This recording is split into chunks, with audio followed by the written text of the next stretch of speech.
General অ্যাকাউন্টসে আমাদের session চলছিল self balancing সিস্টেমের উপর। এই সেলফ ব্যালেন্সিং সিস্টেমে এর আগে আমি অনেকগুলো ক্লাস দিয়েছি, ওখানে আমি ফর্মুলা বোঝাচ্ছিলাম। ফর্মুলা বোঝাতে গিয়ে দেখবে প্রথমে জার্নাল ফর্মে আমি ফর্মুলাটা বুঝিয়েছি, তারপর লেজার ফর্মে আমরা ডেটস লেজার বা সেলস লেজারটা দেখেছিলাম। আজকে আমি যেটা করাবো সেটা হচ্ছে পারচেজ লেজার বা ক্রেডিটর্স লেজার বা সাপ্লায়ার লেজার। এর ফরম্যাটটা কীরকম হবে দেখো, সাপ্লায়ার বা ক্রেডিটর্স তারা কি আমাদের লায়াবিলিটি, তাহলে লায়াবিলিটি মানে সবসময় কী ব্যালেন্স থাকে বলো তো, ক্রেডিট ব্যালেন্স।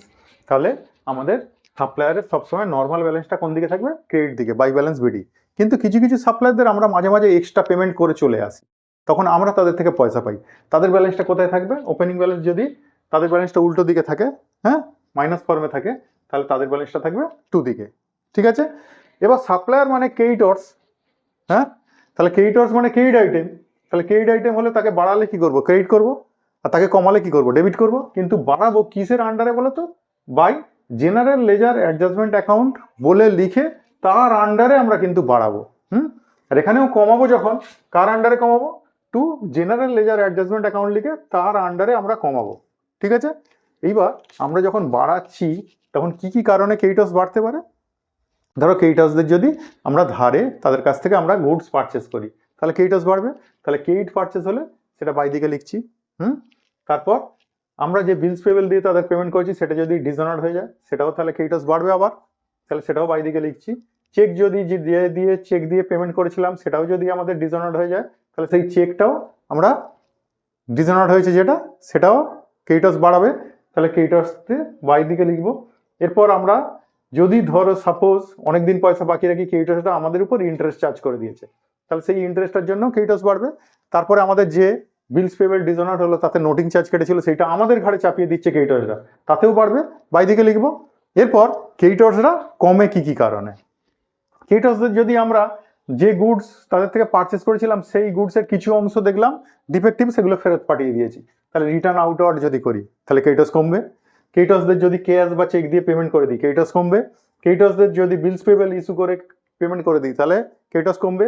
ক্রেডিটর্সদের থেকে যদি ডিসকাউন্ট রিসিভ করি, তাহলে ডিসকাউন্ট রিসিভ করলে ক্রেডিটর্স কমবে। আর অ্যালাউন্স যদি রিসিভ করি তাদের থেকে ক্রেডিটর্স কমবে।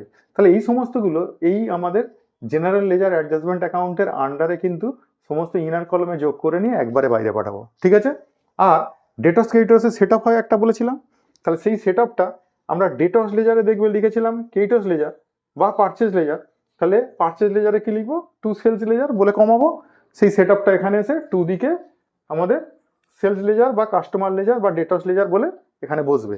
তোমরা কিন্তু এইখানে আমি যেরকম শর্ট করে লিখেছি জেনারেল লেজার ডট ডট দিয়ে লিখেছি, তোমরা এইভাবে লিখবে না, তোমরা চেষ্টা করবে ফুল স্পেলিং করে লিখতে। হ্যাঁ, আমি ফুল স্পেলিং করে তো আগে ফরম্যাটে দেখিয়ে দিয়েছিলাম, তো সেইগুলো স্পেলিংগুলো ঠিক করে লিখে নেবে। এরপর আমাদের ক্রেডিটর্সের ক্লোজিং ব্যালেন্সও কিন্তু দুদিকেই আসতে পারে। যেরকম আমরা যদি কোনো ক্রেডিটর্সকে ধরো ওভার পেমেন্ট করে দিই, তখন তাদের থেকে আমরা পয়সা পাবো, তার ব্যালেন্সটা কোথায় থাকবে, বাই দিকে। আর নর্মালি ক্রেডিটর্সের ক্লোজিং ব্যালেন্স কোথায় থাকে, টু দিকে, নর্মালি টু দিকে থাকে ক্লোজিং ব্যালেন্স। আর ক্লোজিং ব্যালেন্স যদি মাইনাস ফিগার হয় তাহলে সেটা থাকে বাই দিকে। এমনিতে ধরো সাপোজ আমাদের অঙ্কের মধ্যে দুদিকের ব্যালেন্স তো আমরা বের করতে পারবো না, আমাদের প্রবলেমের মধ্যে কিন্তু একদিকের ব্যালেন্সটা ওরা বলে দেবে।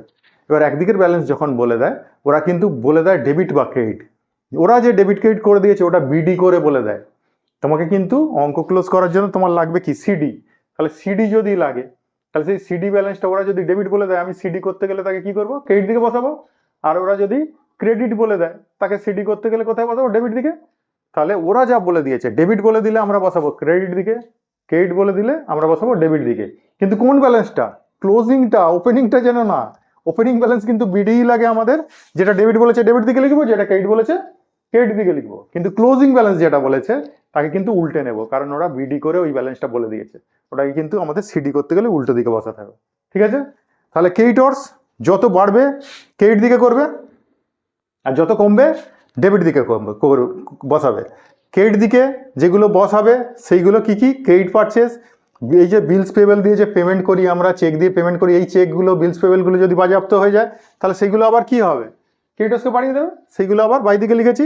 ইন্টারেস্ট চার্জ করলে বাই দিকে লিখেছি, নোটিং চার্জ করলে বাই দিকে লিখেছি, যেগুলো বাড়িয়েছে কেইটসকে।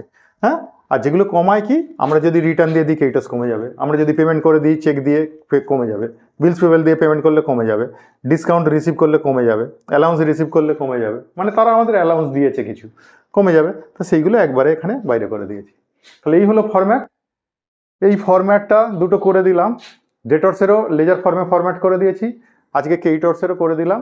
এর পরের ক্লাসে আমি ডেটর্স লেজার আর কেইটর্স লেজারের যে প্রবলেম আছে সেই প্রবলেম সলিউশন করে দেখাবো। হ্যাঁ, প্রবলেম সলিউশন করে দেখালে আমি দেখবো 2-3 বা 4টে ক্লাস দিতে। 4টে ক্লাস যদি ওই প্রবলেমের উপর রাখি, প্রবলেম সলিউশনের উপর, তাহলে আশা করছি তোমাদের চ্যাপ্টারটা ক্লিয়ার হয়ে যাবে, কনসেপ্টটাও অনেকটা ক্লিয়ার হবে। তাহলে আজকের মতো এটুকু, পরের ক্লাসে দেখা হচ্ছে, টাটা।